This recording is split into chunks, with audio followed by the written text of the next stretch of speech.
Hi everybody, I'm Ray here at React Miami. I'm here with Selena Small and Michael Milewski. Thanks for sitting down and having a chat with me. Why don't you go ahead and tell us who you are, who you work for, and what you guys do. Cool, thank you for having us. I'm Selena Small. I work at a company called Fresho. We're a B2B SaaS platform in the fresh food industry based in Melbourne, Australia. But we're also in New Zealand, the UK, and hoping to launch in California at the end of the year. I'm a tech lead there, and I've been there for about 5.5 years. The way that we work is 100% pair programming, multi-layer outside-in BDD, like full-on test-driven, and we work on trunk. Cool. Michael? Yeah, hi. Thanks for having both of us, but myself as well. I'm Michael Milewski. I've been in the IT industry for over 20 years. I followed the footsteps of my sister and my father, so it's been in the family for a long time. At the moment, I work for Zepto, which is a account-to-account payments platform in Australia. We've just launched in New Zealand as well, and it's a better way to pay. So most of our kind of problems are around how to do account-to-account transactions effectively across various different banking rails in Australia and maybe in the rest of the world coming soon. That's awesome. So you guys are talking in a couple of hours, I think, a few hours maybe. How have you been liking the React Miami conference so far? It's been amazing. Oh my God, everyone in America is so excited all the time. The conference is unreal. I don't think we can say anything negative about it because it will really upset some people here, but that's okay because it has actually been pretty good. Some really great speakers, some really great fun as well. All the people here, all the sponsors, all the booths, all the swag. Love swag. That's half the reason we come. It's also been great weather here in Miami too. Been a lot of time down at the beach. We actually came here a little bit earlier and have been going out for runs and seeing millionaire homes. We did check out P. Diddy's place, theoretically. I didn't know P. Diddy had a place here. So. Apparently he lives here permanently. Cool. But you can't see him. How about you, Michael? Yeah, no, as Selena said, weather is amazing. It's a great place to have it. And obviously that's why you'd put a conference in a place like Miami, especially coming from the Southern Hemisphere where it's just going into winter. It's been a great kind of re-energizing just from a kind of outdoorsy point of view, but also from just the people here. Like you've got a melting pot of people from around all of North America, Europe, some of us further afield. The ideas that are being presented, the way they're being presented, it's just been fantastic. What's interesting is some people have taken the 25 minutes and said, I've got a 50-minute presentation and have given so much content. So it's certainly worth watching, I think, some of those talks again. What was interesting is they pulled it off. They could actually talk quickly enough and have slides that made sense to bring everyone across that journey. So one example is, I think it's Uma, who was talking about CSS, that you don't need JavaScript for a lot of things, especially in what's in Canary Chrome. And she did an amazing job. Great presentation style. She was probably talking twice as fast as I'm talking now. I'm just talking fast because I'm still nervous. As you said, we're going to get up on stage in a couple of hours, but yeah. Yeah, it's an interesting conference when you look at the schedule because you see the timing is so specific, and there are talks that are at like 36 minutes past the hour, talks that are 11 minutes past the hour, so they really have that idea of just running through the best way that they can. I hope we don't go too much overtime on our talk because it's a lot of, so our talk does involve us getting off stage, on stage. I do a couple of costume changes as well. I just hope that we run reasonably on time because otherwise it's going to be a late finish for everyone. It's okay, we're second to last. We're not screwing up the whole schedule. So switching gears a little bit, do you guys have any experience with low-code platforms? A little bit. I've had a blog in the past on WordPress. We've got our blog as well as Hugo, right? Yeah. So failuredriven.com is our blog. That's where we post about all the conferences that we've been to, what's coming up, and some of the projects we've worked on in the past. Okay. So I know as a developer, it's kind of weird to work with a low-code platform because you like working in the code. But what are some of the benefits that you've had working with the platforms that you have been? Yeah, for sure. So we're super into the code. Michael in particular is really hardcore into it. It's like hardware and stuff too. You're pretty good at your embedded programming as well. I do love a good embedded developer. But no, in terms of like low code solutions, it depends on what you're trying to build, right? And what you're trying to get across. So for us, obviously, like I said, it's our blog. And so we don't really want to over-engineer a blog. A low code solution like a Hugo platform makes it really easy for us to get up and running and just get a thing out there and just do what we need it to do. We don't really care about putting too much work into the code in that situation. So when working in kind of lower level or higher level applications, you find that's the best place for it to go. Yeah, like I said, it just depends on the purpose. Right. Michael, when it comes to low code platform, if I were your manager and I were to say tomorrow, we're going low code, we're going to start working with low code platforms, what would be like your first impression, either positive or negative? Look, I think it would be positive. I think in general, I'd say that most of the problems we're just solving again and again.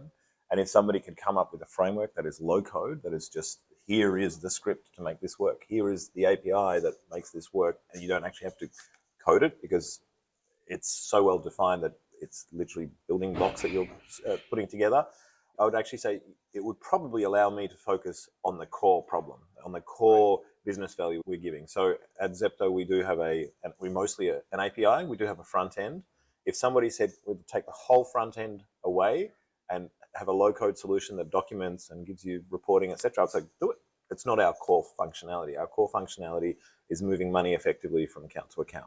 So anything outside of that, the documentation platform, the website currently is still high code, I guess, medium code. We're Ruby on Rails. Ruby's pretty readable language, but all of that is superfluous to what our value add is. So if somebody could say, hey, you could run this in this low code solution, I'd say, great, give me more time on the actual problem I'm trying to solve. Okay, so you would be very excited about the idea of a low code platform, as long as it doesn't inhibit your ability to solve your business problems. Correct. Excited. You'd be really excited if you didn't have to work on it, right? And you got to do the hard problem. The hard problem might be enabling some part of a low code platform, right? But yes, ultimately, every time you build yet another form, yet another reporting screen, deal with some issue that you've seen solved in another place, you go, sure, I could do it better or slightly differently. But to me, it's like using libraries. Like the more libraries people use, the easier your life is. So if you're going to say, I'm going to use libraries, then low code is potentially like the next step to that. And certainly there are things that are low code where you just drag and drop when you're doing presentations or certain documentation sites, etc.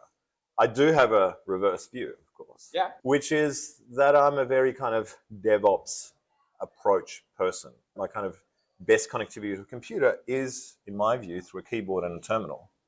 I don't want a visual thing. I don't want something I can't script. So anytime I do a project like the smallest script, I'll have an automated process to run the test, do everything, make sure it runs, which is great because when you come back to that code, you run like one command and it's, oh, this is all the steps that were needed to get this up and running. If I can't script that platform, if I can't script and automate certain parts of it, then I'd really struggle. And this happens right now I mentioned DevOps as a style of having scripts to manage things.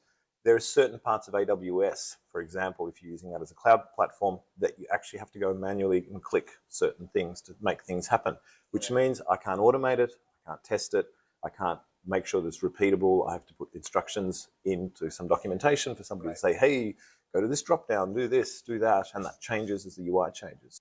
That is my one big hesitation with potentially a low code solution, that I can't automate it with scripts. Potentially the argument could be, if it was so low code that I never have to, maybe that would be. But so it sounds like you're a very big proponent of kind of an API first model, right? So yes. Like if you had a low code platform, you'd want it to be one where you could use the API just as much as the platform uses it in order to accomplish what you want. Correct. Yeah, if it was API first, fantastic. Awesome. Is there anything else that you guys want to talk about? Anything you're excited about? Any projects you're working on? Oh, we're just excited to be here in America. No, we do have some things coming up. So we've got a few conferences lined up. We've got the next one actually in a couple of days' time. We'll be heading off to RailsConf in Atlanta. So we are largely Ruby on Rails developers. We'll be talking about pair programming. That's what we talk about a lot all around the world. And a couple of weeks later, we'll be heading off to Ruby Kaigi, where some of our embedded programming will hopefully come in handy, where we will be talking about... We will be talking about the Kickboxer versus Ruby, the state of mRuby, which is embedded Ruby, JRuby, which is Ruby on the Java virtual machine, and CRuby, which is a standard MRI Ruby running on a standard machine.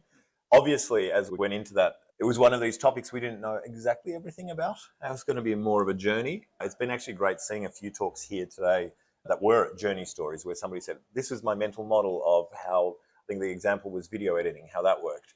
And they put in this mental model, and then the talk actually was very interesting because it was showing them how they didn't reach that, how their mental model was corrected once they actually went in and wrote the code. What I am saying though is, because we don't know that much, reach out to us. If you want to pair with us, we do a lot of pairing. We'd love to start like a Twitch stream of pairing with random people from around the world. Especially reach out to us if you know anything of Ruby on mobile development or any kind of hardware. We've got some Arduinos. We don't really know a lot about all of that stuff. Some things to stitch up. And we've only got a couple of weeks to do it. So experts.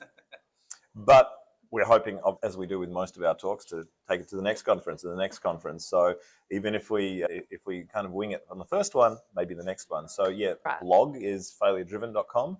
Failure is where it's at the moment. Driven, we're driving to make it better. You could help us make it better. As I said, we have off that a pair with me, pair-with-me.com. No, pair.with-me. Oh, come to our talk. You'll see the bit.ly link. Oh yes, Right? that's right. That's right. We'll be on the talk. So we tried to do a lot of things, mostly just to get free trips around the world, talk at conferences, get swag. We are so cheap. Just to ask one question, because this is the first time I'm actually doing a dual interview. You work for Zepto, you work for Fresho. How did you guys start giving talks together?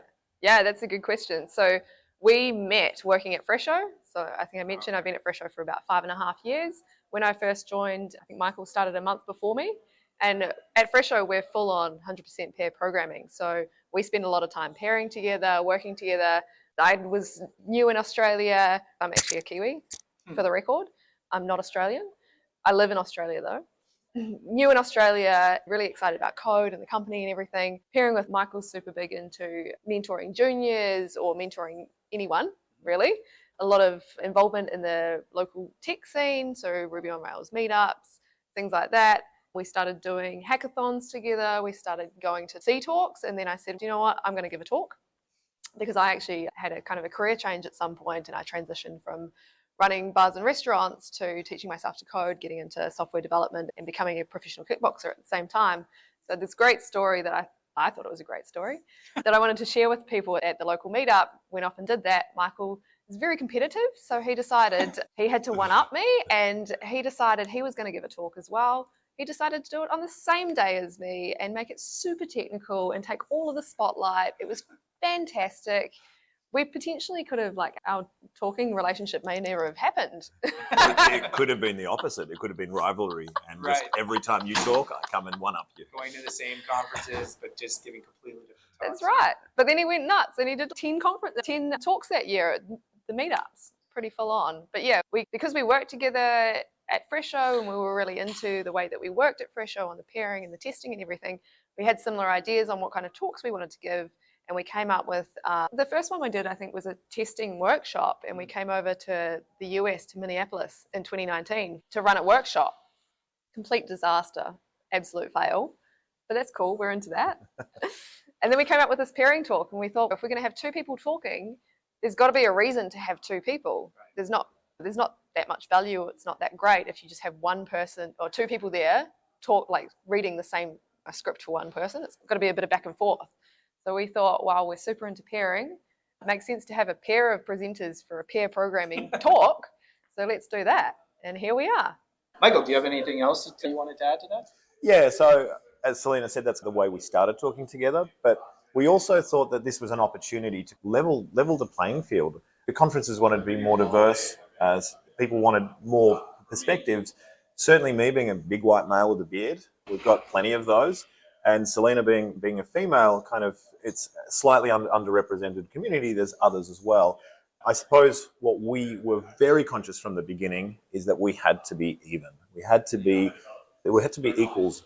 When I stand on stage next to her, I'm already a head taller. So we often make sure that I'm standing further back. Yeah, even right now, you're sitting a little bit behind me. That's right. That's right. It's all part of actually delivering something that somebody goes, wow, those two people were equal. And unfortunately, we've seen, not in a bad way, it's just we've seen missed opportunities there where there have been dual talks, but maybe somebody sets up the machine and they go through their slides or do the coding and then throw it across to their co-presenter. A couple of times that's been a female, and it's just made it look really bad. And I think Selena mentioned at some point, she said, if both of you talk 50% of the time, people will still probably hear more of the bigger, louder person. So you've got to really work towards not giving us equal time, but equality to make both of us look the right way.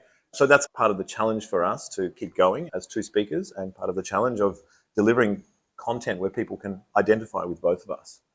Absolutely. But we still want to have a little bit of fun, right? We don't want to take it too seriously. We're pretty aware that a lot of the time we get into conferences because I'm a woman. Nobody wants to hear what I have to say. He's a big man. He doesn't have boobs. They need diversity. Perfect combo. I think, yeah, maybe that does get you a lot more acceptances when it comes to the talks. But I find that sitting here and describing it, you don't do this. Do you do this in the talk? Explain. Oh, we the don't whole explain idea? it. No, Right, it's all so about. it's kind of a natural. It's the thing. natural thing. It's the Perfect. natural thing. That's right. That's really awesome. Anyway, thank you for taking the Thank time you. to have a chat. Yeah, thank you. It's been great.